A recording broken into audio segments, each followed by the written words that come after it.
What did we call it again? A little bit more. A little bit. A little bit more. No, not a little bit. A little bit more. A little bit more. A little bit more.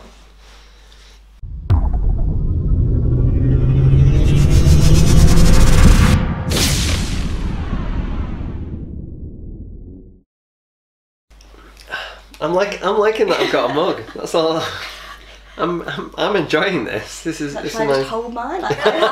Well, you down yours, you know. That's what I'm saying. I can't drink hot chocolate cold though. I don't know. It is like sort of. It's mildly warm. It's mildly okay. I'm fine with that. I'm okay with that. Mine's getting on the verge of being cold milk again. It's doing like a full cycle. It's going back to a cow. It's like moo. If it gets that far, I'm going. I'm petrified of cows. Serious? Yeah. Oh my god. Yeah, on my Queen Scout, I literally had a massive panic attack in the middle of Dartmoor. No, really? What was it, in the light or dark? In the light, but there's wild cows. They start running at you. There's no where to go. No, I've done cows in the dark, and their eyes, when you shine your torch, go red. So it does. It's scary as anything. I do. Welcome to a little bit more. They now know I'm petrified of cows. It's petrified of cows if you didn't know. There we are. I love how that one just started off with, petrified of cows. Go, I tried to get my phone, it didn't work. Went to a farm and stood in a cow shed, and I had to stop the cows from getting out of the cow shed like this. I was like, you better get in here with the tractor quick, because I'm going to be running soon. If they start running at me, I'm gone. And your cows will be gone too, because I'm not going to stop a cow from running out, am I? I don't know. I think but you do gymnastics, so you could basically flip over the cow's still running, and then on the other side. I think I might just go. Couldn't you think it doesn't use it as a bottle? no, the little what's it called? The Vault. The horse thing. It's like, you know, when you go on it and you do. Oh, like a pommel, like the men do. That's the one, yeah. Do a bit of men's gymnastics. Yeah. Because Don't women do the pommel horse? No, it's men's gymnastics. Like, I know this type of thing. So women do. No, women do floor, bar. Oh really? Beam and vault. Men do 6 pieces, and women only do 4. Oh. Now, is that a little bit sexist, or is it because a woman can't do that, or is it physically that they? What stops them from doing the horse then? Well, yeah, you need. I'd rather not look like a male gymnast. I think we're meant to be small. Women, we're built differently. Okay. The strength that the men need is unbelievable. Really?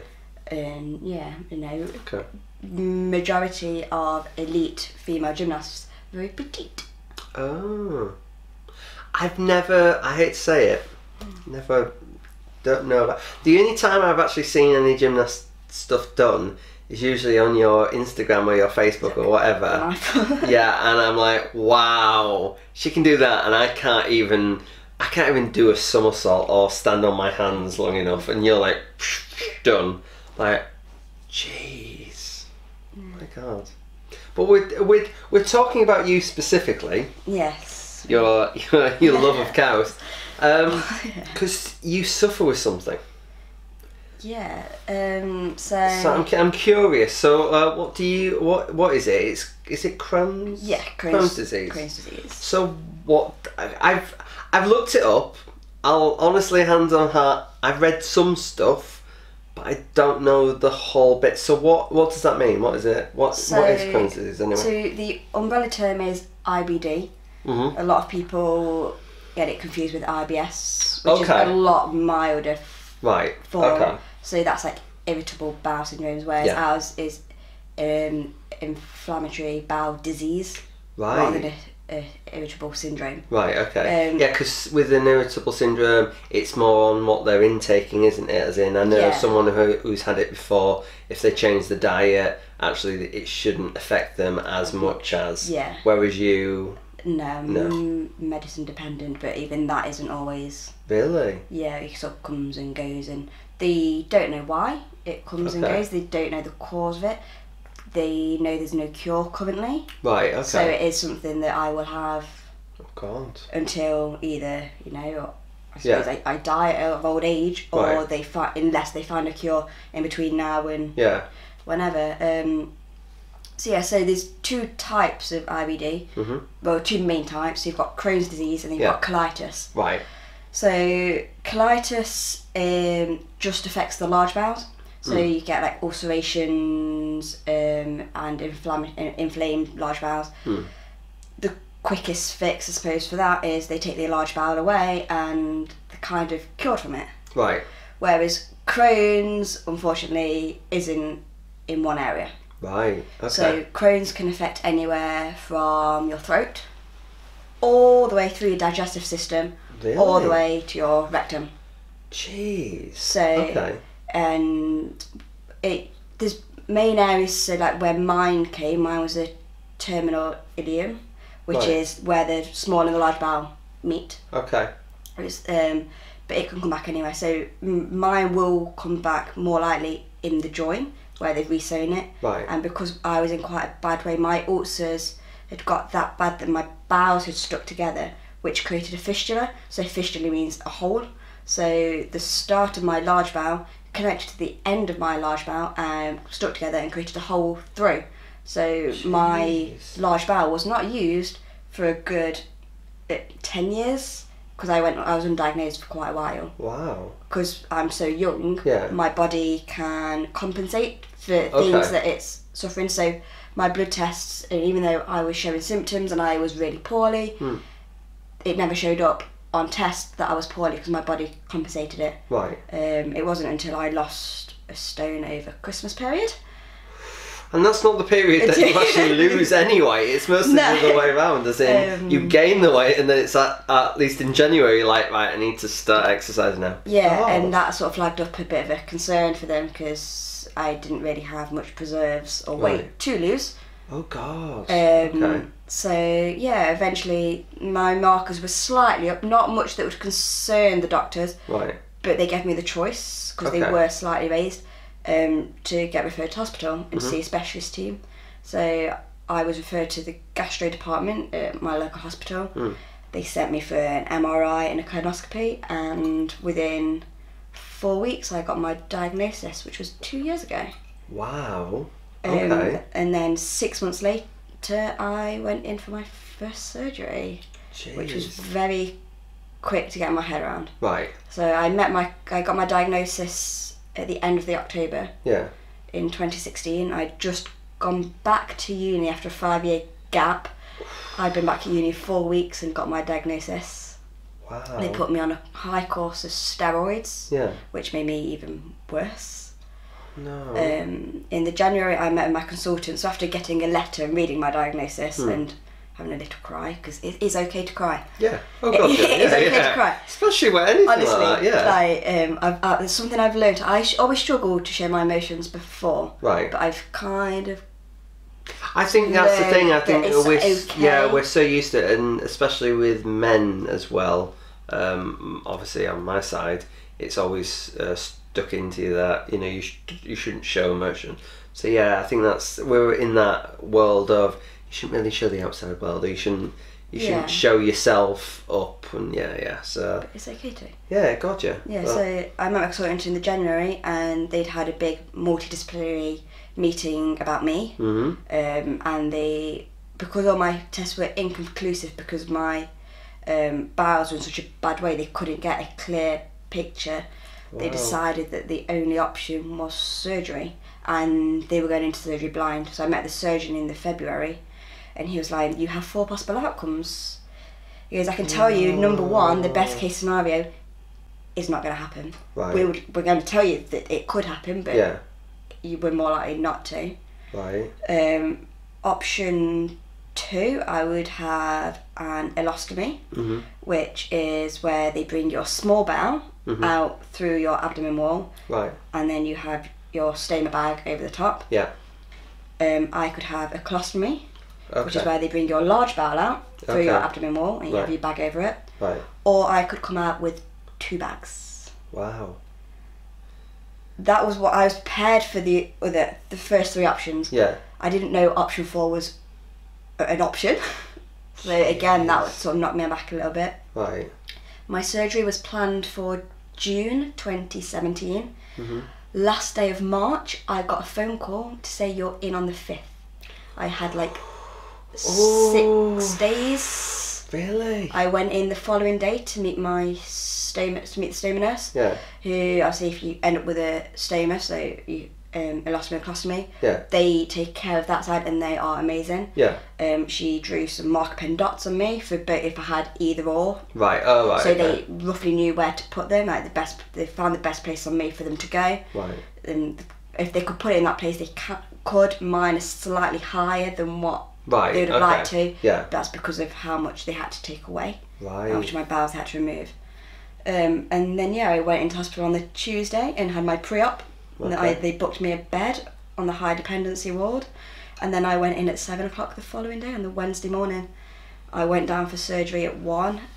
My surgery was 5 hours long, and I was on the ward by 9 o'clock that evening. My goodness me. So I'm guessing I'm kind of hoping there wasn't the worst case scenario of the 2. Was it just the 1 or yeah, was just it? what I had. Right. I've got a colostomy.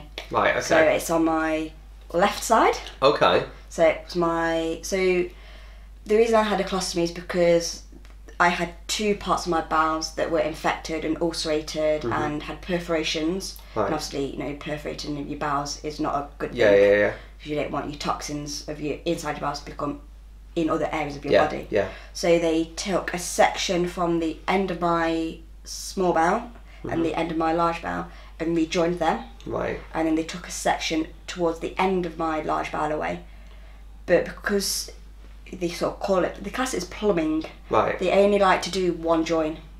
Okay. Because your bowels open up at different points, and if they open up at different points, the pressure and things could perforate and you could be back to square one. Right. Okay. So because they only do one joint, they did my first joint up here to recover, and then they brought out the end of my large bowel Okay. as a colostomy. Right. They did leave the rectal pool and a bit of my rectum left Right. in the hope to have it reversed. Right. Okay. So After all of this has happened, just like that, obviously because you were obviously still in scouting and everything else, did that affect? How did it affect, or did it, or what I'm trying to say is, how has your life changed because of it? What do you have to do? Do you have to think of your diet differently, or what? How do you go about life with this? a lot of planning. Okay. A lot of planning. So so I have to take a lot of medication. Mhm. So if I go out, I need to make sure I'm home to be able to take my medication. Right. Because I have a colostomy bag. Mine are closed bags, so Right. that means when it gets full, I have to go to the bathroom. I have lots of medical appliances. I take it off. I have Right. to clean it all up. Make Okay. sure my skin's not sore. Okay. Because your output is quite acidic, and if it gets onto your skin, it'll burn. Right. And Okay. it really itches and it really hurts. Oh God. So I okay. have to then have to put a new one on, and then I'm ready to go within 5 minutes. Oh right. Okay. So whereas your other colostomy, usually because the output's a different consistency, they have their bags on for a couple of days, but theirs are drainable. So when theirs is Right. full, there's a little thing at the bottom. They roll it down, empty it out, Right. just give it a bit of a wipe, roll it back up, on they go, and then every Yeah. couple of days they'll just change the whole bag. Right. So whenever I go out, I have to think, how long am I going out for, or how long am I going camping for? So I suppose the first one, 3 months after my surgery, I went and did poacher. Jeez. And that's the first time that we met. Yeah. Oh God. Yeah. Jeez. Yeah. So a lot of people I don't think really realise, because Okay. I kind of just got on with it. Obviously, my close friends that I went with, that were on my team, obviously knew everything and supported me. They were amazing. And Well, this is it. Knowing you or meeting you, I would never have guessed or knew that anything was different. Not different, but you know what I mean. As in, you had this thing about. So that was 3 months after. Yeah. Goodness me. Yeah, so obviously I had to plan, so I was like, right, so I'm going for poacher for 7-8 nights. On a good day, I could change my bag about 3-4 times, But if I'm having a bad day, it could be more. Really? When it's warmer, because it's just sticky and you get warm and sweaty, it doesn't stick, and it falls off, and then you have leaks. So I had to take. Okay. I think I definitely overpacked and took a lot more. I think I took about 2 to 3 weeks worth of supplies just for a week just to cover me. Yeah. I took spare bedding. I took extra clothes. I had stuff in the tent. My friends were amazing. They knew where my car was parked. So if I had an accident in the night and I needed some clean beds, they would go and get everything for me. Oh, wow. When I go somewhere new, the first thing I do is clock where all the toilets are. Right, okay. So I know my escape route if something goes slightly wrong. Right, okay. But other than like forward planning on where I'm going or how long I'm going for and how much I need to take with me, I don't let it affect me at all. Right, okay. Well, that's one of my cubs I was chatting to you earlier about. He has cystic fibrosis, and other than me knowing to, used to do the medication with him and everything else, you wouldn't be able to tell. And like with Poacher, wouldn't have known. You were amazing. You did everything. We were at the back boogieing away at the end of Poacher, and it would never have thought about you've got this condition. And I think that's the thing. My mum as well. She's got spondylosis of the spine, and when I was a kid, she'd do anything, and you wouldn't be able to tell that she had this disability. She just did everything, and I know now that she was in lots of pain and agony doing it, but she just went with it because she wanted to be with her kids. I suppose with scouting you get taught how to be resilient, and I think that's how my scouting upbringing has helped me a lot to deal with it. There's times that you struggle and I'm just like, I can't deal with it no more, but you have them days, and you get through them days with the people around you and the support system you've got. But yeah, like the thing I found the hardest was not being at Scouts. Yeah. So I got my all clear to drive after 7 weeks of surgery. Yeah. And my cubs in Scouts were camping 5 minutes up the road. I got my all clear. I jumped in the car. I didn't stay over and camp with them, but I spent the whole of the Saturday and the whole of Sunday up at camp. I felt for it. I was so tired because I'd only just relearnt to walk and had the strength to walk again. And, jeez. I'd only been eating again for the last sort of 3 to 4 weeks, so I was still very much in my recovery process. But I just needed to be in that environment. I needed to be with that normal. I needed to be myself. I needed to go and do the things that I loved doing because I missed it. Yeah. I still go climbing. I still go zip lining. Yeah. I did my Queen Scout Award. Wow. Just there, so I did that just before obviously my surgery and things. Yeah. I went to Windsor and got my award post surgery. My God. I was on the leadership team of the Derbyshire Explorer Belt that went out this summer and trekked through Germany and went to Switzerland with them, and I've been backpacking with myself to prove that I can do things still, and it's not gonna stop me. That I'm still that same person that I was 2 years ago before I had this label and this disability. But you're amazing. You really are. Really, I was like sort of really tearing up with all the things that you have to do, and oh my God. So no, thank you for sharing.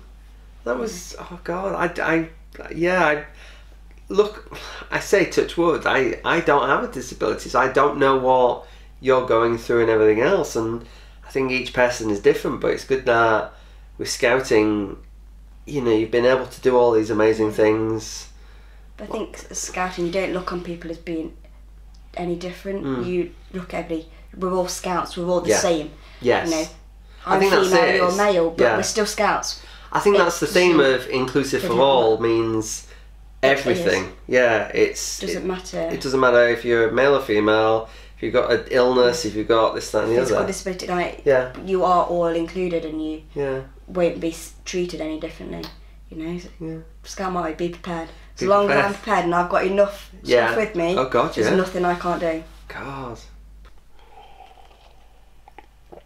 Thanks for watching a little bit more. Thanks to our patrons for obviously sponsoring this. If you've liked it, then like it and comment below. Otherwise, subscribe. Cheers.